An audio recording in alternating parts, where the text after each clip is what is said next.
Assalamualaikum warahmatullahi wabarakatuh. Selamat siang sahabat layar ireng semuanya, pemirsa setia layar ireng. Hari ini tanpa sengaja saya pas berkunjung ke tempat sahabat saya ya. Kemudian tertirah ke dekat kediamannya di Desa Pekuncen Wiradesa, dan saya ingat di sesepuh Desa Pekuncen ini dikenal dengan nama Mbah Jawinoto ya. Nah, yang di belakang saya inilah makam beliau, makam Mbah Jawinoto beserta garwannya ya atau istrinya.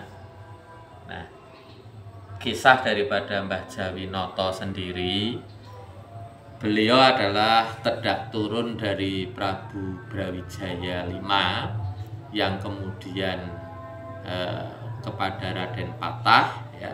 Setelah Raden Patah kepada Sunan Mudung, dan Sunan Mudung sampai Haryo Penangsang, serta kemudian ke Ki Ageng Selo Mangli dan Ki Ageng Selo Bronto, kemudian kepada Mbah Jawinoto dan keturunan-keturunan beliau di sini.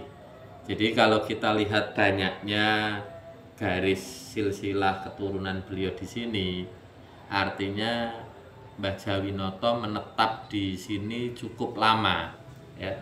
Dan menurut intuisi saya, Mbah Jawinoto ini ikut dalam penyerbuan Mataram yang ke Batavia ya, yang dimotori oleh Temenggung Baurekso, Bupati Kendal yang kemudian merupakan tokoh pendiri kota Pekalongan bersama Adipati Mandurorejo dan Eyang Adipati Martoloyo di Tegal. Jadi kalau Mbah Marto melalui laut karena beliau adalah pelopor Angkatan Laut Mataram.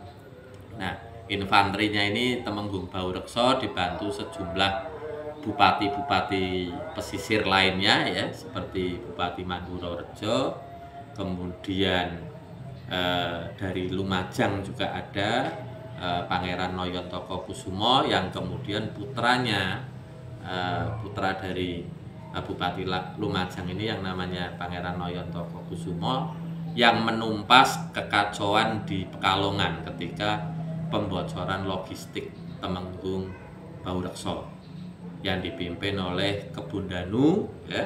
Jadi Kebun Danu itu seorang lurah prajurit yang dipercaya menjaga logistik, tetapi akhirnya justru menjadi begal, menjadi rampok di Pekalongan bagian selatan. Nah, kisah Kebun Danu ini kemudian nanti akan lari ke Sibelis, tanjakan Sibelis Paninggaran ya, Desa Tenogo. Kemudian kisah itu setelah dibasmi oleh Pangeran Noyontoko akan kemudian menghasilkan kisah baru di Desa Mandiraja, daerah Randu Dongkal, Pemalang ya, dan sampai hari ini kemudian kisah itu diabadikan dalam tarian resmi Kabupaten Pekalongan, Kabupaten Pemalang, jadi tarian Kebo Ijo. Nah, itu beberapa kisah yang bisa saling berhubungan. Nah, hari ini saya ziarah ke tempat Mbah Jawinoto ya, bagi teman-teman yang memang seneng wisata religi, jangan pernah takut, jangan pernah merasa ada pertentangan ketika kita berwisata religi ya. Bukan berarti kita meminta kepada kubur-kubur, tetapi nawa itu kita mendekatkan wasilah ya kepada orang-orang soleh. Kita berdoa, mendoakan beliau supaya mendapat tambahan rahmat, karena saya yakin ulama-ulama, orang-orang soleh yang dikebumikan, disarike di tempat-tempat yang dianggap utama tadi, insya Allah adalah insan-insan yang mendapat rahmat dari Allah. Jadi kita berdoa supaya beliau senantiasa mendapat tambahan-tambahan rahmat ya. Sekaligus janji Allah, ketika kita mendoakan orang lain, maka kita pun akan mendapat balasan yang serupa. Nah, ini salah satunya ada sahabat saya Pak Boni Musahar. Ini juga salah satu keturunan beliau ya Pak ya. Jadi Mbah Buyutnya ada di sebelah barat Mbah Jawi, kemudian simbahnya Pak Honi ini di sebelahnya makam diapit oleh makam Mbah Jawi ya, yang ada nisannya itu ya. Jadi saya langsung kepada sumber keturunan juga, walaupun beberapa kali memang saya melewati sini ketika naik kereta api, kemudian ya ada waktu kita eksplor ya. Nah, yang saya bikin kaget nih Pak Honi waktu ziarah Ibu Bunda Pak Honi pas diistirahatkan di luar komplek ini ya, jadi di sebelah baratnya lagi. Saya sempat kaget mendapat penampakan, tapi mungkin ya cuman saya yang melihat dan saya pun membatin ya, nampak seekor harimau besar yang sedang di sekitar makam Mbah Jawi ini sedang tiduran ya.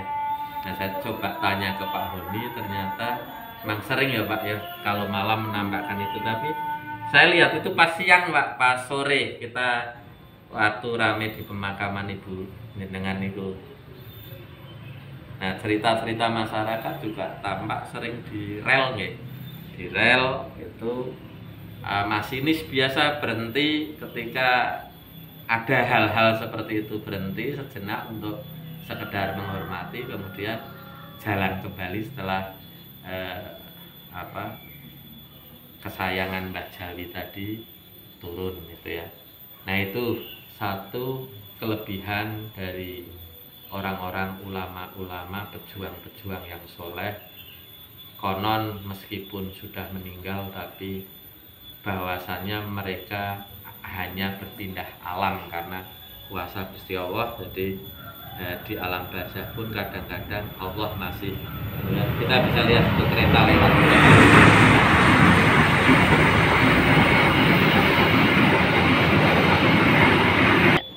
Nah, biasanya kereta lewat seperti itu kalau memang pas ada penampakan akan berhenti dengan sendirinya menunggu sampai lewat. Itu salah satu keistimewaan orang-orang yang semasa hidup berjuang di jalan keutamaan.